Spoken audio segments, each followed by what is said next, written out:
Trace, thank you. The Fox News decision desk can now officially project that Donald Trump will be the 42nd president of the United States.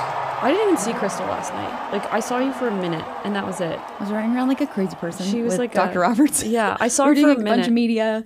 Like, he has his book launch next week, so we're like signing books in the basement. He's making calls to people that are winning races. Like, it was just utter chaos. We came upstairs twice for maybe. I saw you for a minute. I brought my 4 +1 minutes over, total. which you knew. Yeah, they said hi to our friend Honore and a couple people that were in my immediate vicinity. And honestly, I was like, She kind of looked Can't like do a this right deer in now. the headlights for a minute because she's like, I have work to do. What am I doing up here? yes, it's like I walked in the room and there were so many people and I kind of like froze. And I think my central nervous system was like, too many people. This is awesome, but I don't We have got time for work this right to now. do. Yeah, Well, like, I it just- was a weird, at least for me, it was a weird, like up until about 8 o'clock, it sort of felt like, Slow. yeah, like I'm just sort of sitting here. Like, what am I doing? yeah. Well, Well, you were not here. I was not here. Gosh. I was at the Trump campaign watch party in West Palm Beach, Florida. They had it at a big convention center down there. And there was a lot of press. And that was also funny because the Wi-Fi was terrible. And so like the first hour or two, multiple times of like all these producers just freaking out because power cut out, I think twice. That's insane. Like not like the lights in the building, but like the power source for all of their connections. And like these are big news networks doing hits. That's rough. The Wi-Fi could have been better. Elon wasn't supplying the Wi-Fi. He was I bet. not supplying the Wi-Fi at that event. I can say that on record. Yeah. But super exciting to be in the room. And it was fascinating among the Trump supporters. Obviously, it's a room full of people wearing MAGA hats. So excited to be there. But I think everyone came in to the campaign watch party. I mean, I was there as press covering it.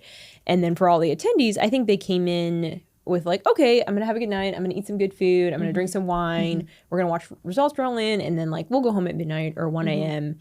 And we probably won't know the results. And once they called North Carolina at, what was that, like 11 o'clock or something? It was like, everyone started to be like, okay, Wait, this is happening. maybe we're going to find out tonight. Yeah. No, and then they called Georgia and everyone was like, what's happening? Yeah. And then they called Pennsylvania and it was game over. No, the moment they called Pennsylvania, that was the nail in the coffin for Oh, results. Yeah. Oh, Oh, my gosh, I literally texted my family and I was like, it's done. It's It's done. over. It's done. Like, Yeah. I remember because I was here.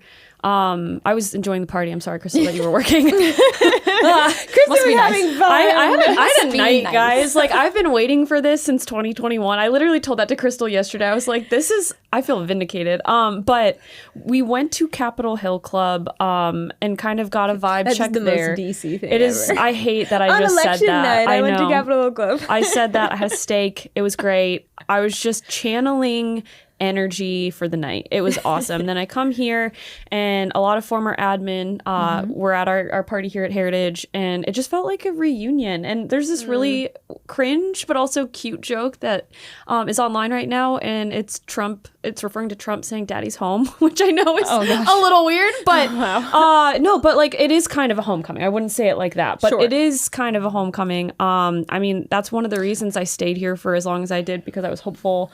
We wanted that redemption moment, and it was awesome last night. Well, and for so many people who worked in the Trump administration, they're still here in DC and they're ready to go back into the We're administration. locked and loaded, ready to go. We'll see how that transition goes. This is going to be a wild ride. It's going to be a wild ride. Well, no surprise. We are covering all things election. There's obviously still results rolling in. So in full disclosure, this is obviously releasing Wednesday, late afternoon, early evening. We haven't slept.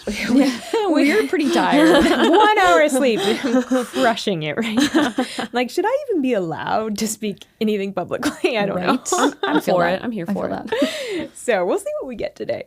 But here on Problematic Women, we love to bring you all the news that is specifically of interest to conservative women. We fully embrace the fact that as pro-life, pro-American values women, we're pretty countercultural to the left's narrative of what a woman should be, what a feminist should be, if they even know what a woman is. And so therefore, if they can define it. if they can define it.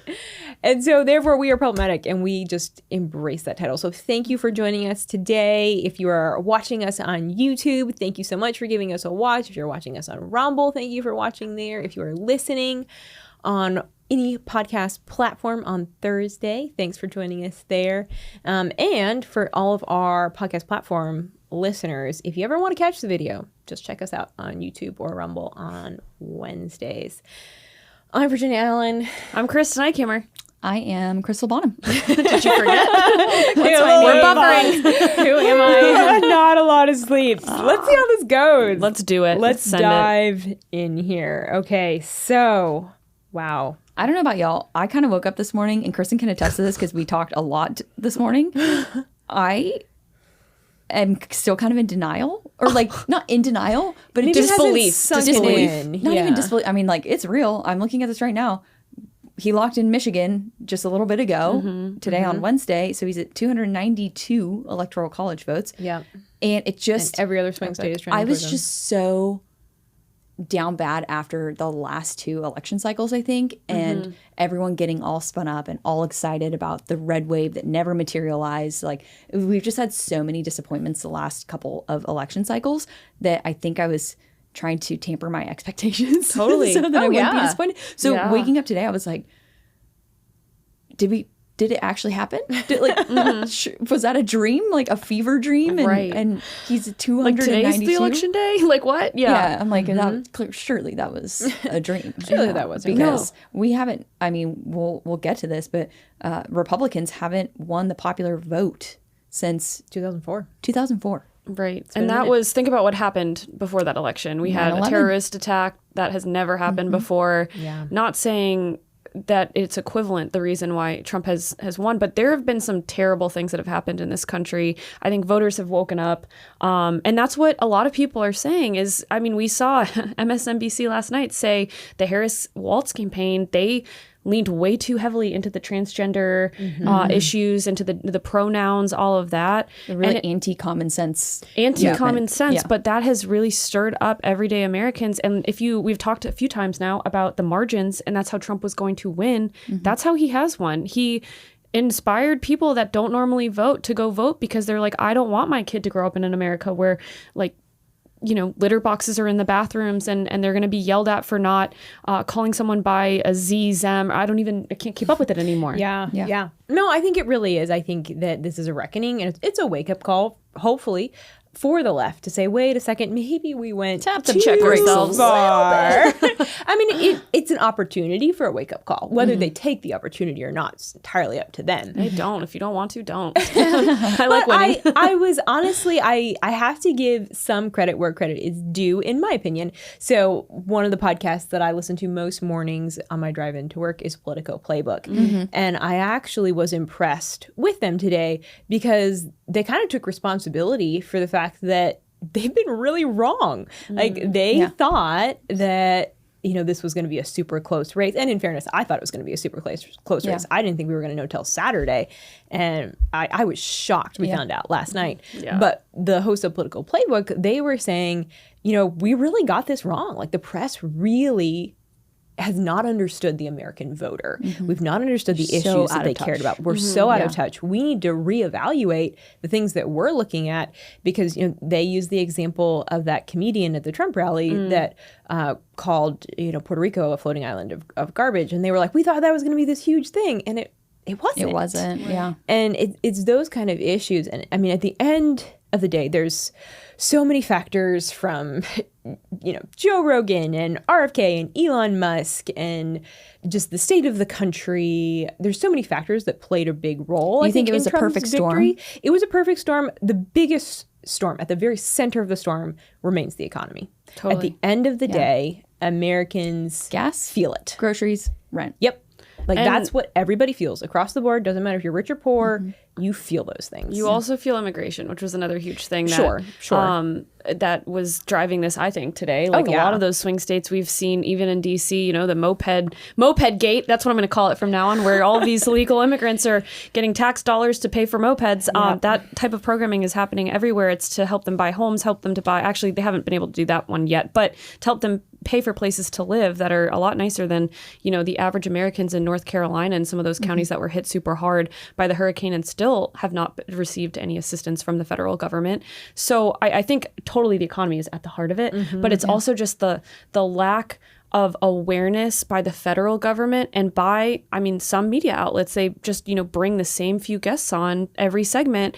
What I love about the Daily Signal, and sorry, this is a plug, don't blush, but you guys do talk to literally everyone. Yeah. You find stories and you uncover things with average Americans at the heart of each of those stories. And that has been ignored for a really long time. We've used virtue signaling and slander, and that doesn't make my wallet any bigger, and it doesn't solve any of the problems at the border. And Americans realize that. Yeah. And so I'm glad people are taking responsibility, and hopefully we see a shift towards the Daily Signal-esque reporting model. Yeah. It's great. I think to your point about immigration, border security being an issue for everyday Americans, obviously, right? Economy, immigration. We knew that these were going to be motivating issues for voters. Something that I've been tracking and has been on my mind for a couple of cycles now, because you've seen this shift, is what's going on in the Rio Grande Valley in Texas, which has historically been blue.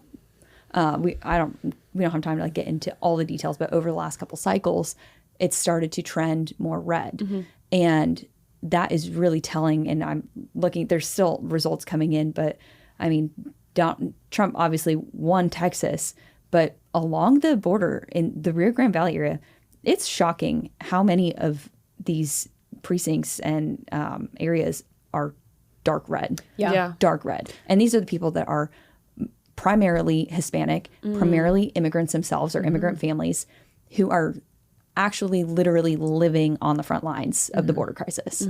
Like, they see every day the number of people crossing the border. We have friends that have property that is, the Rio Grande is their property line. The U.S. border is their property line. And they have had for years a Border Patrol agent sit on top of their hill in their vehicle, monitoring people coming across the water onto their property. They have 30,000 acres. It's like old Texas ranch situation. But, there's been times over the last couple of years, because resources have been spread so thin, that they pull that border agent from their property, and they've counted numerous people coming on. But it's just, these are people who are seeing firsthand. And so it's interesting to watch the trends move in the way that they are in a place like the Rio Grande Valley that has been historically Democrat leaning. And, now that they're using their voices to say, this is not okay.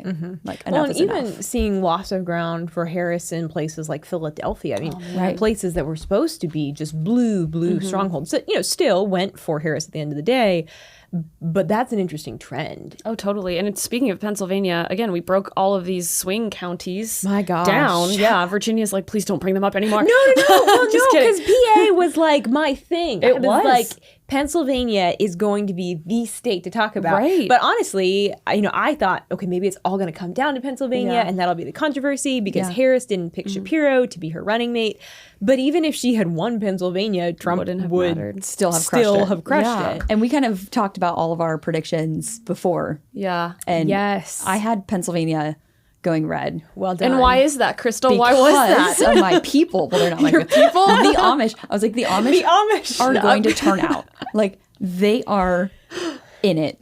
They've got their Trump flags on their carriages. They're, hats they were off. fully invested. Hats off to the Amish. Yeah. They were invested. They showed up. I can't wait to see when we get all the results in Pennsylvania, what the demographics for that look like. It's gonna be because hilarious. I'm telling you, I think that really put Trump over pulled the edge in through. Pennsylvania. Well, and big time.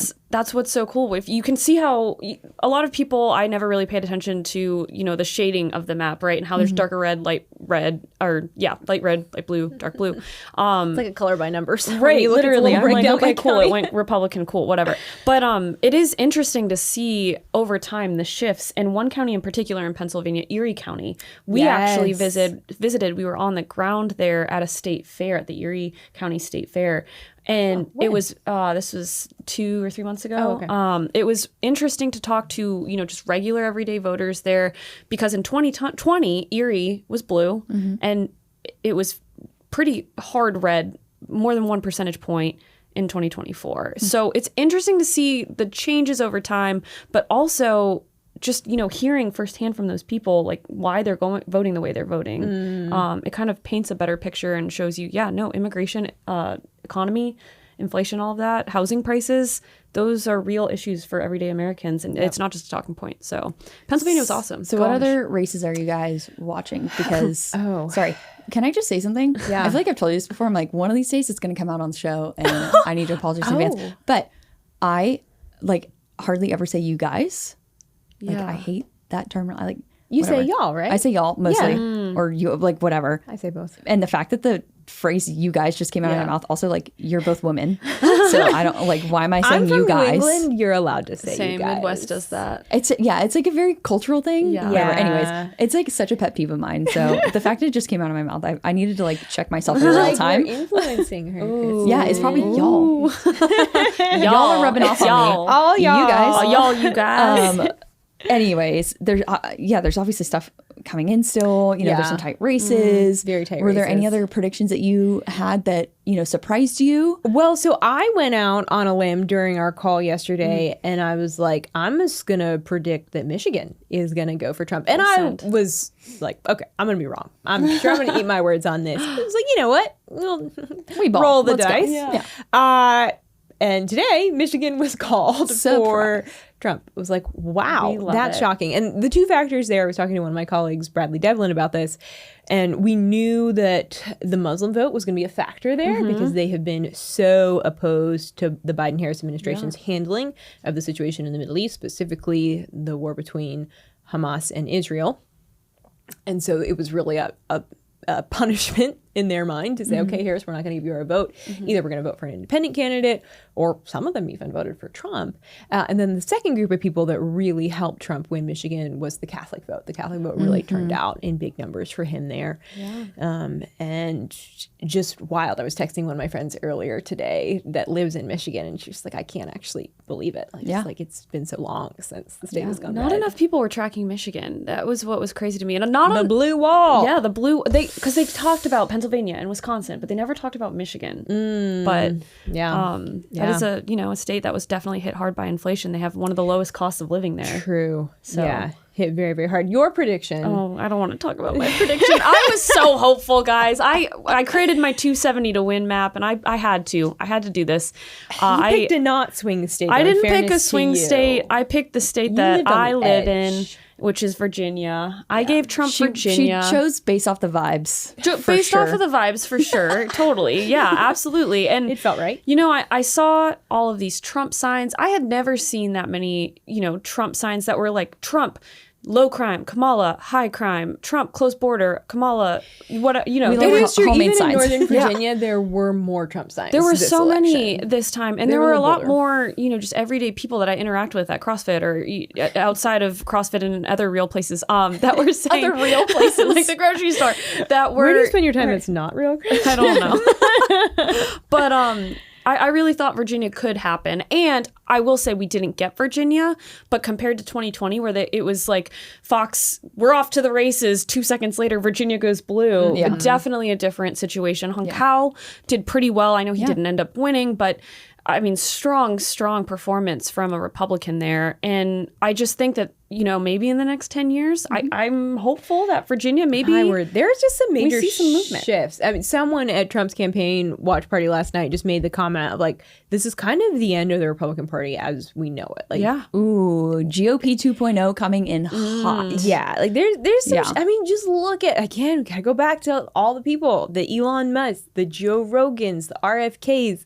These are not your traditional Republicans. Yeah. I mean, we were talking about like the left has been running on like an anti common sense platform, and Dr. Robertson and I were actually talking about this last night with like messaging and his interviews he was doing. Yeah. And really, what's happened, this like shift, is building this coalition of people for common sense. Common sense. Yep. Right, and Common that's sense. enters the Joe Rogans of the world, the Elon Musks. Like we're not. none of those people, RFK Jr., Tulsi, like they don't agree on everything. Right. No. They are not on the same page I on disagree a lot of with things. them on many things. Right. Yeah. Even President Trump has said, you know, RFK Jr. on like some stuff.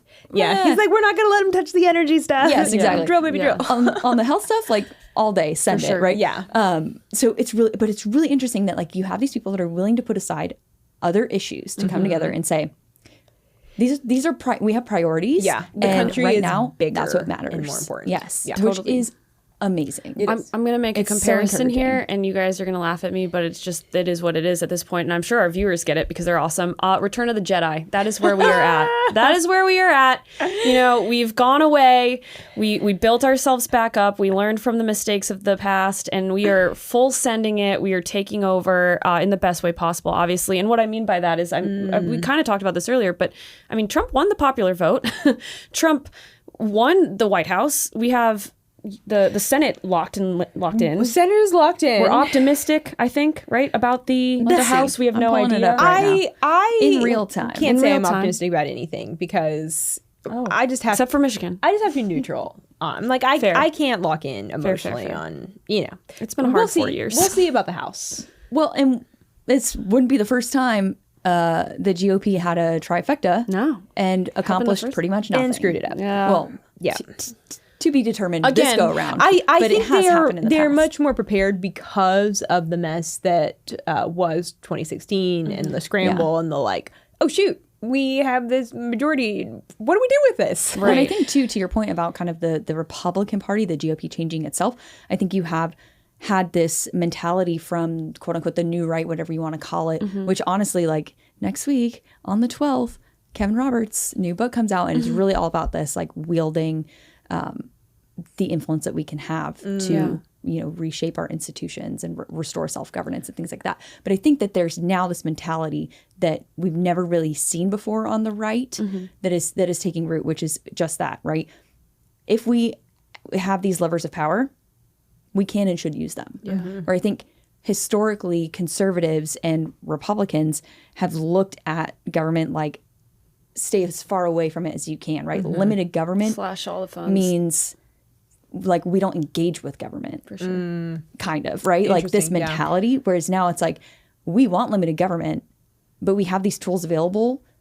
We're going to use them. And we started to see that at the end of the first Trump term, which was little when bit, we yeah. started using Schedule F. I am very optimistic about this next term just because we're already seeing, and for those that maybe aren't familiar with it, Trump has won, right? So now the transition team starts to immediately, as in today, they are things are meeting. shifting. They're going through staffing lists. They're going through different plans that have been pre-created. They have, executive orders that they're writing. They have legislative decisions that they're writing. That's also why we saw Trump visit D.C. a few times while he was still campaigning. I think over a year ago he was maybe in D.C.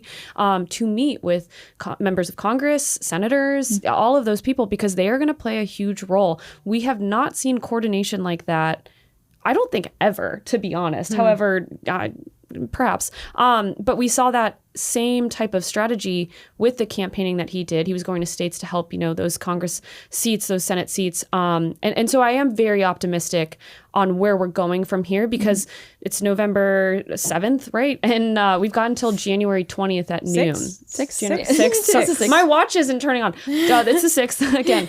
Did yesterday really happen? But yeah, we've got a few months to get all of our eggs in a row. And I think it's already starting to move. Ducks in a row, eggs in one. I don't know. It's fine. Again, sleep. I'm thinking Sleep- about sleep is the necessary. amount that we're going to save on eggs come January. That is where my head went. The rows of eggs. Well, so right now, as of the recording, the House sits, Dems have 184 seats and GOP has 201, and you need 218 for majority. So Close. still very So much far, a toss up. the Democrats have lost a seat. The GOP's gained a seat. Yeah. Still a lot on the table here. And I've I'll heard just say that- one race that I'm watching really yeah. closely What are because you he's a watching? friend of ours is Washington State District 3. Interesting. Which is Joe Kent, who Oh, yeah. we had here at Heritage months okay. ago. He did the launch of the U.S. Military Index Yep. of Strength. Is that the name? sleep. Military strength Need it. index. Yeah. Index Something of, like index that. of military strength. strength. There it is. Yes. So Words he are was here to so help us hard. launch that product. Anyways, he is an amazing guy. Know him pretty well.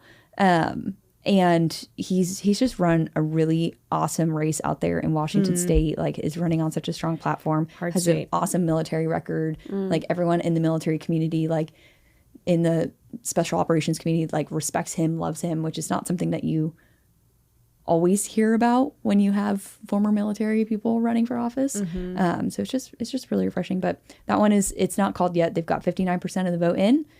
He's down 52% to 48% right now. So fingers crossed that he might be able to pull that one out. Yeah. Washington State, that'd be huge. That's wild. One of the bizarre things about Washington, D.C. that I realized about a year after I lived here was like, oh, when people win and lose elections, that's a lot of jobs that change. Yeah. Like a whole bunch of Yes. Hill staffers are out of a job Yeah. today. Like they're like, okay, I have like what? Like I mean, a 3 whole months. administration is out and of a a whole job. administration. Like it's wild. I was that's there in part of the 2020. mentality, Yeah. right? It's part of the mentality behind like Project 2025 Yeah. and the scale that it has reached, Collecting resumes. which was very intentional because you have tens of thousands of jobs that turn over with every administration. Yeah. So, you have President Trump coming back in. There's tens of thousands of seats that need to be filled. Who's going to fill those spots? Yeah. You need qualified people and you need them on day one. Yes. Yeah, day one at noon. We don't have years to get people through this process. No, and that's exactly that's why transition team's meeting right now. I think the moment that they won Pennsylvania, they were probably like, "Oh crap, we gotta probably meet at 9, if not 7." Go. But yeah, it definitely there's going to be a lot of turnover here. That's kind of the reason we call this transitory city, because so many people are always coming in, coming out, and that's not just at the White House; it's at the Senate and House level, and just over DC. You'll also see some civil servant turnover as a result because they don't want to work for certain leadership. Individuals, but kind of shift some priorities. last thing I wanted to say about last night in terms of like we're looking at percentages and all of that. I went through and I found that he has won so far, and obviously we're still calculating. He has won states by more than 0.5% in pretty much every state. Like if you do the math, from 2020, there's been the red wave took a while, Yeah. but it has landed. Right. And I said win. landed. When I said win, I mean the percentages that he earned in each of those states, not compared to Harris. But so we saw growth in each of those states, which I think is insane. It kind of shows you the messaging that resonates with Americans and the values that they really hold close and dear. So Well, and talk about a long, intense campaign. I want to go ahead and let's roll clip 2. This was the moment at Trump's campaign watch party where he came out on stage. It was 2:30 in the morning, and he addressed a crowd that was absolutely electric. Let's roll clip 2. We overcame obstacles that nobody thought possible, and it is now clear that we've achieved the most incredible political thing. Look what happened. Is this crazy?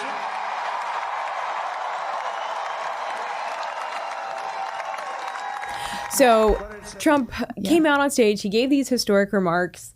I think the one thing I would say is he definitely seemed tired, which is very fair. yeah, he's gone to like 3 states a day Exactly. in some cases. His last day campaigning, he been had a 4 stops. marathon. It has been an absolute marathon. But he was very positive. And I mean, I think the biggest takeaway from being in the room last night was just how excited everyone was. I mean, people were high-fiving and hugging and Tears? Tears. Yeah. His base was there, Yeah. and they were thrilled. And so it begins. And so it begins.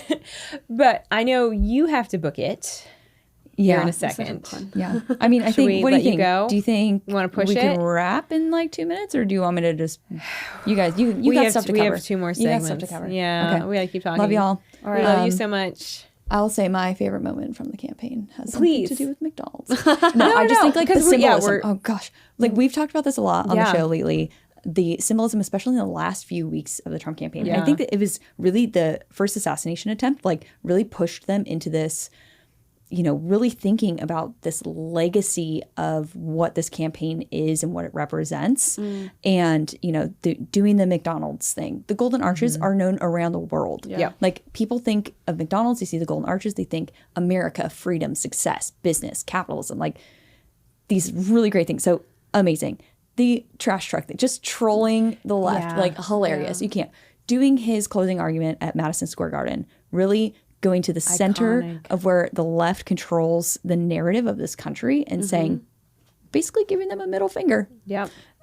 So I just think it was epic. So like was hats epic. off. The symbolism for me was everything. Yeah, So, I posted cheers. a few pictures on the Problem Women Instagram account of those iconic moments from the campaign, because there were multiple of just like, whoa, this is nuts. And Yes. there was definitely McDonald's and the garbage truck picture in there. Yes. Because those will be in history books. Yeah. Okay. 100%. Love y'all. Have fun. Okay, bye. You're going to keep going on and being awesome and doing all the things as the post-election craziness launch a book continues. Okay, go launch a book. We're going to carry on here, though, with some highlights and some noteworthy aspects of the historic nature of Trump's win, because it was really, really historic. So first off, I think the biggest thing that people are talking about is this is the second time in history that a candidate has been elected in non-consecutive terms. Yeah. So they've held office twice, but not back to back. So the only other president to do this was Grover Cleveland. So he was president from 1885. I have to write the dates down. Women couldn't 1885. vote back then, right? That's so sad. That's insane. Which is why, even more reason why we vote now. 1885 to 1889, he was president. He ran for re-election. He lost, but then he ran again and was president from 1893 to 1897. Now, he was a Democrat, though. So for Trump, he's the first Republican to ever hold non-consecutive terms, Wow. which is pretty wild. For sure. Trump is also the first, Crystal said it earlier, the first Republican in 20 years to win the majority of the vote. George W. Bush was the last one who did that. Also, we have to say it because you're going to hear a lot You of don't people have to say say it. this. We don't have to, but you're going to hear a lot of people say it. Trump's the first convicted felon to be elected president. He's also the oldest individual to ever be elected president as well. I would like to say something about the felon. Please. Obviously. Tell me. I truly hope, first of all, that the DOJ is a little different under Trump. Obviously, there's a lot of political appointees there. I hope it acts a little different. I have a feeling it will. But also, that whole, we still have, sentencing in New York. I would be suspicious if something in what that judge has decided doesn't change. Just because there could, I'm not saying, like, there's no threats, there's no anything, but you might see some people leaving the state. You might see money not flowing into the state as much. I just am curious to see what happens with those there's charges. an effect. I think in November, relatively soon, we're supposed to see what the sentencing looks like. And I do know Trump's legal team has asked to, I think it's an appeal. Is that what they've made, an appeal to prolong the decision making? Also, and maybe this isn't the most popular thing ever, I would love to see Biden perhaps make a statement by pardoning him, or doing some sort of Interesting. presidential pardoning. I know that we've been looking for I wouldn't that. hold your breath for that. I'm not, but But yeah, there are some interesting little. There's some potential curveballs coming our way. Who knows? There sure are. Maybe there's not an October surprise, but a November surprise. I think the November surprise was Peanut the squirrel. Oh God, pour one out for Peanut. I just spent so much time dying laughing over I think the I told you weekend. about You that. did. You were the one. You can take full credit for informing me about who You've Peanut run the with it. squirrel. It's just funny. It's sad. It's sad, but it is sad because it's the overreach of the government and the government priorities being completely out of whack, and they should not care if someone has a totally tame squirrel living in their house. Anyway, whole long tangent there, but the memes are gold. The memes are gold. I was saying that sometimes the internet is fire. and the it was dogs fire. and cats walked so that Peanut could run. Oh my gosh.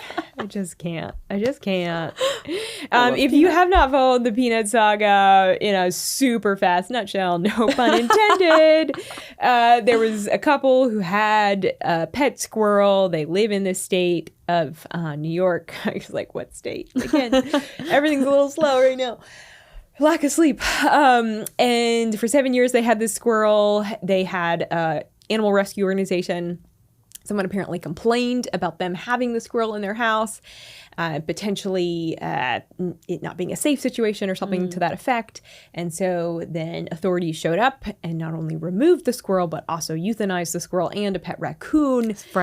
Fred the raccoon and unsung Peanut hero. the squirrel. Yeah, I feel bad for Fred. He has not gotten much attention. He hasn't gotten much compared love, to but we Peanut. love him. Yeah. Yeah, as much as you can. A raccoon that you have no relationship with, but But yeah, and both these animals were euthanized, which I find very confusing. I'm like, okay, I can maybe understand removing them from the home because the couple didn't have proper licensing for the animals, so maybe until they get the proper licensing. But it was very weird that they would euthanize them. use taxpayer dollars to euthanize, to beloved raid a and home and euthanize they were animals. mascots. They were mascots a for nonprofit. their nonprofit that just rescued animals. It just gets worse. It would never have happened if Trump was president. I'm just kidding. I don't know.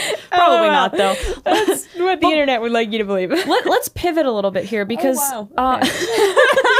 you're like, what? This moment of silence for Peanut? Pivoting from Peanut. Well, we're pivoting to another kind of sad but serious topic, but also there was a huge win for it yesterday, and that is there was a lot on abortion last night. Right. That you and Elizabeth Mitchell were both. Name. Yeah, she just got married. She just got married. But you guys were tracking. Well, so this whole issue of abortion ballot measures has honestly been a real blow to the conservative movement because every single abortion-related ballot measure up until yesterday had failed.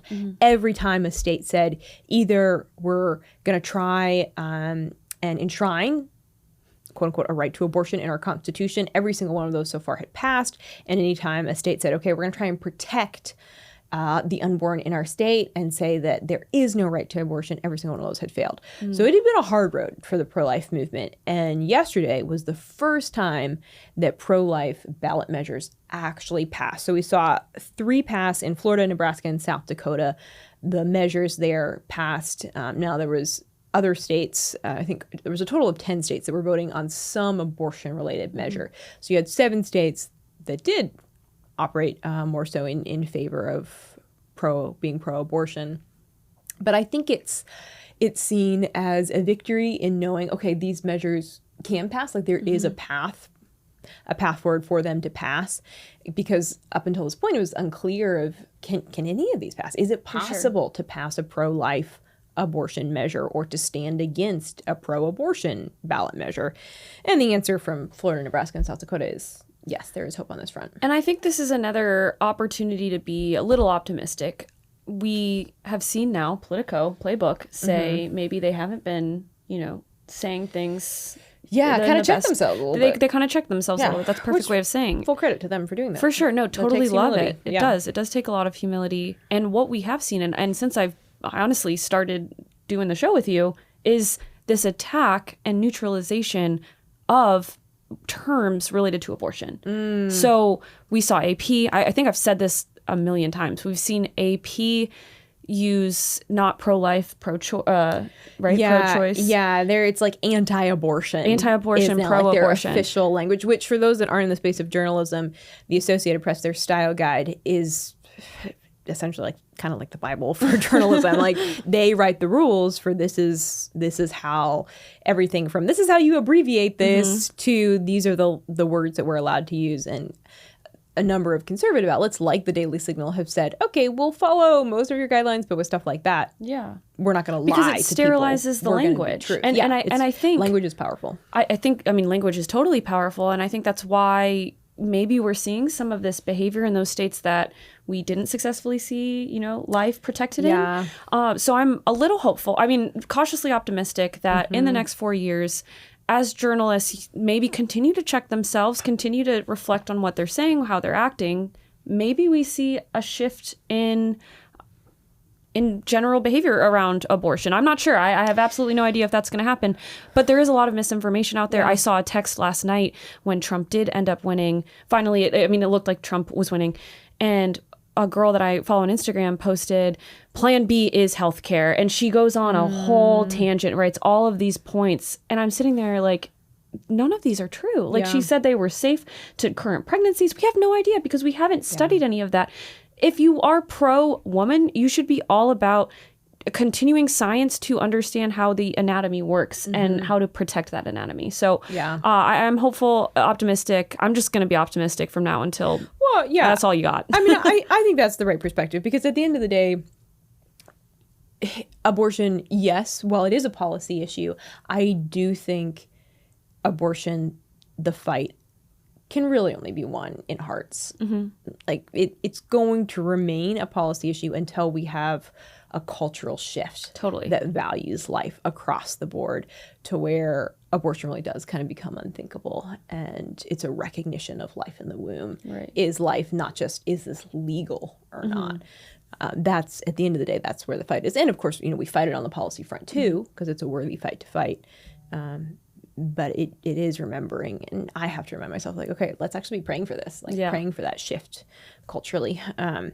But Crystal shared her favorite moment from the campaign. So we're going to share ours in just a moment from this wild 2 years of an election season, 9. something like that. Just kidding. But first, I want to tell you all about a great way just to keep up with the news. So Problematic Women is a product of the Daily Signal, and I am honored to also co-host another podcast called the Daily Signal Podcast, and we have actually just spiced things up in this election season, because we were like, there's not enough change and transition, so let's make some even bigger changes. So we have just rebranded the Daily Signal Podcast to the Daily Signal Podcast Top News in 10. So every weekday around 5 o'clock, we have been producing a show for a long time that just brings you the news of the day. And sometimes it has been 10 minutes, sometimes it's been 15 minutes, but we have really decided we want to be committed to bringing listeners the news in 10 minutes every day, because you're busy and you want to be informed, but you want to be informed in a way that really respects your time. So we are now, moving forward, bringing you top news in 10. In 10 minutes, we're bringing you the news of the day every weekday at 5 p.m. So if you want quick bites of the news on your drive home from work, while you're cooking dinner, that's just succinct, keeps you up to date. Hey, this is what's going on. We'll often provide a short interview with one of our journalists that's written a story, try and keep it interesting, but informative. Then check out the Daily Signal Podcast. Search for the Daily Signal Podcast and hit that subscribe button. And that way, every weekday around 5 p.m., you'll get notified when a new episode of Top News in 10 releases. But Kristen, favorite moments. I mean, as we said, there have been some really iconic moments from this campaign. Crystal brought up both. A lot. Yeah. It's like she picked She more did than not one. pick one. I feel like she broke the rules. So we'll say you could maybe have more than one, but I mean, a lot of historic moments. Yeah. Looking back, is there one that really stands out to you? You I can go back 2 think- years if you want, because it's been a long, It road. It has been such a long time. It's hard because I want to compare it to the escalator, him coming down the escalator. It's really hard. And that's like a very iconic moment. That is iconic. And I think Crystal brought a really good point up with the McDonald's, and it was a wonderful, wonderful stunt. I think that my favorite part of what he's done is just how authentic he's been with families. So, with the firefighter after the assassination attempt who tragically lost his life and was murdered. Yes, thank you. He, made such a point to ensure that family was heard, that his story was told to millions and millions of Americans, and people all around the world were paying attention. Yeah. And that has been my favorite part about the campaign, is every opportunity he has had to speak up for the forgotten man. I know he ran on that in 2016. The forgotten man, the forgotten American, those who don't have the platform, the microphone that he has taken it. And it's because he loves the country, he loves Americans, and he wants to just make America great. And I think just after 4 years of negativity and just hatred, honestly, I know that Kamala ran on vibes, but it is such a shift and a light at the end of the tunnel. And I think that instance in particular, but every instance where he took the opportunity to share the stories of those who wouldn't have their stories told otherwise. Yeah. RNC is a good example of that too. Oh yeah, that's actually very, very true. Very true. Okay, so I'll do like one serious one and one funny one. Ooh. I'll break the rules too. Do it. I called out Crystal for doing it. So I'm gonna say on the like funny light side, it was from a marketing perspective, the echoing what Crystal said on the garbage truck thing. Totally. Because I think the reverse could have been, how dare you? That's so rude. Why on earth would you call my supporters garbage? I can't believe that. And instead, it's a classic comedian move. Like, this is 101 of comedy. You don't make fun of other people. You kind of make fun of yourself. Right. Like, you just lean in. And so to put on the vest and to get in the garbage truck, that then for Trump supporters, since Halloween was right there, you saw a ton of people totally. wearing the We did that. garbage bag. And so it was just this brilliant marketing opportunity. And I don't know if that was Trump's idea or some very smart person on his campaign, but I was just like, oh, that is so clever. Even if you don't like Trump, just the pure marketing fact, like they should talk about this in marketing, in marketing and like advertising, college classes. Like, it's just smart. It's just really smart. So that was funny. And he didn't even attack them. Remember, he's like, do you like my garbage truck? It's for Joe Biden and Kamala Harris. Yeah, it was awesome. it was just clever. It's like, brilliant, brilliant, brilliant. Knowing your audience. And then I think on the more serious side, the moment in Butler, Pennsylvania, after Trump had been shot, just seeing his response, you don't know how you're going to respond until you're put in a situation like that. And so it was both wild to see the former president kind of stand up in this moment of strength and say, fight, fight, fight. And then I think at the same time, really fascinating to see how the American people responded to that message in that moment, because you saw this kind of groundswell of folks that had maybe been closet supporters of Trump all of a sudden feel very emboldened and like, okay, this is an individual that I'm willing to vocally back. Like, I've seen this strength. And, one of the things that I think really pushed Elon Musk further to be immediate endorsement. Yeah. Okay. This is someone who I want to stand behind. So when we say historic campaign, truly historic, I mean, granted, we're young, so we haven't seen that many campaigns. But certainly in our lifetime, I think one of the most historic campaigns. Again, whether you like Trump or not, there have just been a lot of milestones and a lot of big moments. Big moments. And since you broke the rules, I'm just quickly going to say, yes, please. My funny one, I think, is all of those individuals coming together. It's the ultimate crossover episode, right? Remember when we were kids and there would be two shows on, like, would come crossover episode? Yes. This is going to be the ultimate crossover episode for any presidential administration. I'm so excited to see what happens. Is Elon going to run NASA? Is he going to run, anything technology He's going to do like the focused? slashing of spending, right? Isn't he going after spending stuff? Which I'm like, all right, Elon, we've got please RFK at maybe, get us out of debt. Yeah, and maybe NIH. All of those groups. Tulsi. Can't wait to see if she goes to maybe ag. There's so many opportunities. This is going to be the ultimate crossover episode, and we get to be here in DC to see it. Yeah, it is going to be. It's going to be wild. It's going to be wild. Well, thank you all for joining us for this post-election show, this rundown. I think we're going to have a few things to talk about in the coming days, weeks, months. We'll be talking and looking at who are the presidential appointees, cabinet members coming in. Of course, we're going to be following in the coming days what happens in the House. That could take a while for us to know. I don't know. I don't know anything anymore. I've been so wrong. What I don't know is I don't know. I don't know. But thank you guys. We love spending time with you every Wednesday/Thursday. Don't forget to hit subscribe so you never miss out on brand new shows from Problematic Women. And if you would, take a minute to leave us a review. We love hearing your feedback. And we ran out of time today to read any reviews on the show. That's okay. But if you leave us a big review, show. we'll often read it on the show. So thank you. We're here with you guys. Election cycle might have wrapped up a little bit, but just stick with us because there's a lot more to come. All right. Boom. Boom. Good job. High five. Yay. Dude, how are you feeling?